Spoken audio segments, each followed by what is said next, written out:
Students, आज का हमारा क्लास 9 का एक्सरसाइज 13.2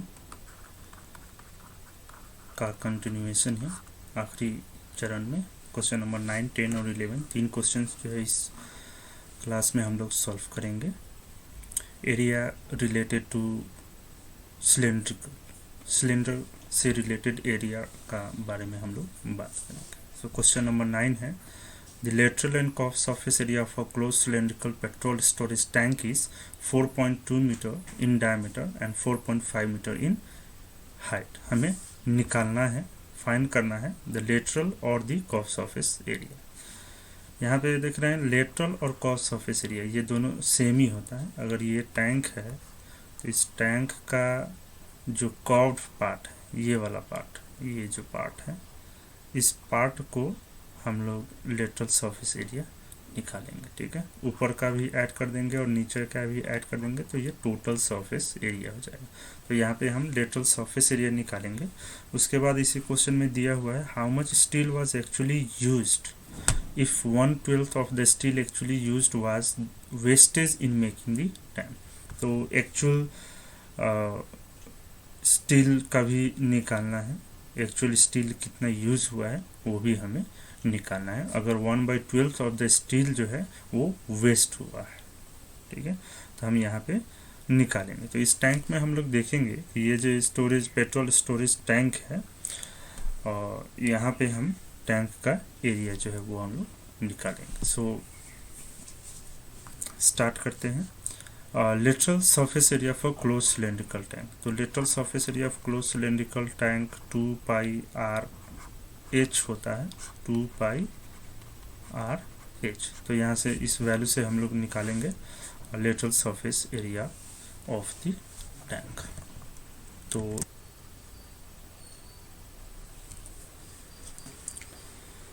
यहाँ पे हम निकालेंगे लेटरल और कर्व सरफेस एरिया। लेटरल और कर्व सरफेस एरिया पहले निकालेंगे। सो लेटरल और curve surface area of petrol tank.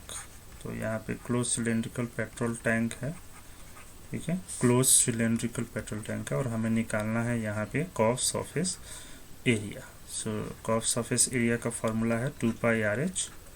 तो 2 × 22/7 इंटू रेडियस। तो यहाँ पे हमें डायमीटर जो है वो दिया हुआ है, डायमीटर है 4.2 सेंटीमीटर। तो रेडियस हमारा हो जाएगा इसका हाफ, डायमीटर का आधा रेडियस होता है, सो 2.1 मीटर। सो यहाँ पे हो गया 2.1 मीटर और हाइट है हमारा 4.5 मीटर। सो यहाँ पे 7 से काटेंगे 0.3। सो 2 × 22 हो गया हमारा 44। 2 × 22 हो गया 44। 44 × 0.3 × 4.5। सो 44 × 0.3 करेंगे तो हमारा हो जाएगा 13.2 × 4.5। सो 13.2 को 4.5 से मल्टीप्लाई करेंगे तो ये हो जाएगा 59.4 स्क्वायर मीटर्स यूनिट है। सो ये हो गया हमारा curve surface area of petrol tank. ठीक है, तो लेटरल और कर्व सरफेस एरिया निकालना था, तो ये हमारा लेटरल और कर्व सरफेस एरिया हमारा निकल गया। अब दूसरा क्वेश्चन जो इसमें पूछा गया वो है how much steel was actually used. How much steel was actually used if 1/12 of the steel actually used was wastage in making the tank। तो अभी यहाँ पे हमें समझना होगा, यहाँ पे हम समझेंगे how much steel was actually used if 1/12 of the steel actually used was wastage in making the tank। तो अब सबसे पहले यहाँ पे आता है कि टोटल मेटल जो है, जो स्टील जो है वो कितना यूज हुआ, यूज्ड स्टील कितना है, तो यूज स्टील हमें निकालना पड़ेगा। तो यूज स्टील हम कैसे निकालेंगे, तो ये है हमारा पेट्रोल टैंक। तो पेट्रोल टैंक का जब हम टोटल सरफेस एरिया निकाल देंगे, क्योंकि ऊपर भी क्लोज्ड है नीचे भी क्लोज्ड है और ये कर्व्ड पार्ट हो गया, तो जब हम टोटल सरफेस एरिया निकालेंगे, टोटल सरफेस एरिया ठीक है। टोटल सरफेस एरिया निकालेंगे। टोटल सरफेस एरिया का फॉर्मूला हो गया 2πRH प्लस ऊपर का और नीचे का एरिया, तो 2 इंटू पाई आर स्क्वायर। एक साइड का एरिया होता है पाई आर स्क्वायर, एक साइड का एरिया है पाई आर स्क्वायर और नीचे का भी पाई आर स्क्वायर, तो ये दोनों मिला के हो गया 2πR स्क्वायर। तो ये हमारा ये फार्मूला हो गया। यहाँ पे हम कॉमन लेके 2πR कॉमन ले सकते हैं, H प्लस आर। इस फार्मूला को हम यहाँ पे यूज़ करेंगे टोटल स्टील यूज्ड कितना हुआ है उसको निकालने के लिए, ठीक है। तो यहाँ पे हम लोग निकालेंगे टोटल एरिया, और टोटल एरिया निकालेंगे, टोटल एरिया ऑफ टैंक निकालेंगे, जो कि हो जाता है हमारा 2πR, R प्लस एच और H प्लस आर लिख सकते हैं। 2 इंटू 22/7, रेडियस है 2.1 इंटू ये हो गया बीच में प्लस, ठीक है। सो यहाँ से इसको काटेंगे तो 0.3 आएगा। सो 44 इंटू 0.3 इंटू ये ऐड होगा तो 6.6 हो जाएगा। सो 13.2 इंटू 6.6, तो ये हो जाएगा 87.12 स्क्वायर मीटर। अब ये 87.12 स्क्वायर मीटर जो है ये टोटल एरिया है जो टैंक को बनाने के लिए लगेगा, ठीक है। टैंक को बनाने के लिए 87.12 जो है वो हमारा यूज्ड होगा। और उसके बाद हम यहाँ पे देखेंगे कि टोटल स्टील कितना यूज्ड होगा। सो यहाँ पे अगर हम टोटल स्टील यूज्ड भी x अगर लेते हैं तो यहाँ पे हो गया हमारा 1/12 ऑफ x जो है वो वेस्टेज हुआ है, ठीक है। तो वेस्टेज स्टील हो गया आपका 1/12 ऑफ x, ये हो गया x/12। So therefore actual steel used हो जाएगा हमारा x माइनस x/12, तो ये हो जाएगा 12x माइनस x/12, तो ये हो जाएगा हमारा 11/12x। तो ये जो वैल्यू जो आया है ये 11/12x का वैल्यू आया है, ठीक है, जो एक्चुअल स्टील यूज हुआ है। तो हम x का वैल्यू निकालेंगे कि जो वेस्टेज के साथ में सब मिला के जो है वो कितना होगा। तो वेस्टेज के साथ सब मिला के जो है वो कितना होगा, तो वो हम यहाँ पे लिख देते हैं। सो देयरफॉर एक्चुअल हम निकाल सकते हैं area of steel used actually, ठीक है, area of steel used. So area of steel used कितना हो जाएगा, तो this will be equals to 11x/12 equal to 87.12. So this implies x is equals to 87.12 into 12/11। तो ये कितना हो जाएगा 87.12 into 12, 87.12 into 12 अगर कर देते हैं तो ये हो जाता है 1045.44 डिवाइडेड बाई 11। तो इसको डिवाइड कर देंगे 11 से, तो ये हो जाएगा हमारा 95.04, ठीक है, 95.04। तो यहाँ पे है एक्चुअल स्क्वायर मीटर्स। तो इतना जो है ये एक्चुअली यूज हुआ है टैंक को बनाने में। वेस्टेज के साथ सारा चीज़ को अगर मिला देंगे तो 95.04 स्क्वायर मीटर्स हो जाएगा। नेक्स्ट क्वेश्चन पे आते हैं, question number 10। The frame of the lampshade is to be covered with a decorative cloth. The frame has a base diameter of 20 cm and height of 30 cm. तो यहाँ पे एक frame है लैम्पशेड, उसका फ्रेम बनाना है, ठीक है, जिसका डायमीटर दिया हुआ है 20 सेंटीमीटर, हाइट दिया हुआ है 30 centimetre. Margin of 2.5 centimetre is to be given for folding it over the top and bottom of the frame. तो यहाँ पे अगर हम देखें डायग्राम के हिसाब से तो ये एक लैम्प शेड है जिसको हमें कवर करना, मान लेते हैं ये एक लैम्प शेड है, ठीक है, ये एक लैम्प शेड है, ये लैम्प है। इस लैम्प शेड को जो है क्लॉथ कवरिंग से भरना है। तो इसका डायमीटर जो है, डायमीटर इस साइड से इस साइड 20 सेंटीमीटर दिया हुआ और हाइट जो है वो 30 सेंटीमीटर दिया। मार्जिन ऑफ 2.5 सेंटीमीटर जो है वो ऊपर में थोड़ा सा रहेगा और नीचे भी रहेगा। डेट मीन्स ये अगर हम टोटल हाइट की बात करें, टोटल हाइट की अगर हम बात करें तो ये 2.5 सेंटीमीटर ऊपर और 2.5 सेंटीमीटर नीचे ये ऐड हो जाएगा। ठीक है, ये इसमें ऐड हो जाएगा।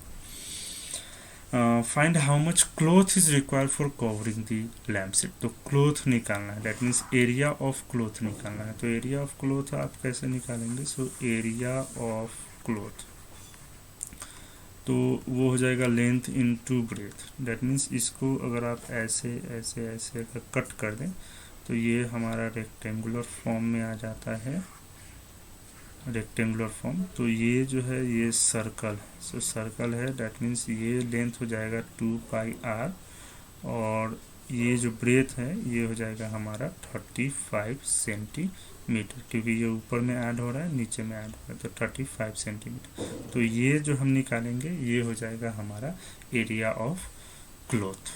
ठीक है, सो हम यहाँ पे डायरेक्टली सॉल्व कर सकते हैं। So therefore area of cloth is equals to length into breadth.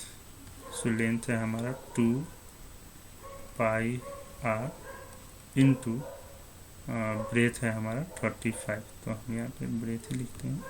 So 2 into 22/7 into radius. अब रेडियस कितना है? तो ये 20 दिया हुआ है। डायमीटर, डायमीटर क्या है यहाँ पे? डायमीटर है 20 सेंटीमीटर। तो रेडियस कितना हो जाएगा? कितना हो जाएगा? 10 सेंटीमीटर। सो ये हो गया 10 इंटू ब्रेथ है 35।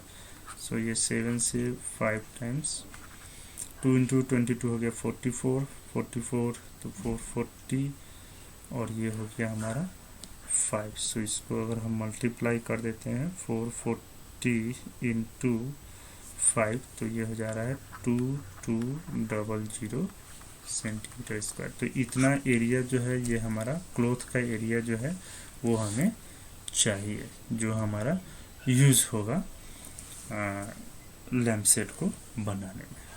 ठीक है, नेक्स्ट आते हैं क्वेश्चन नंबर 11 में।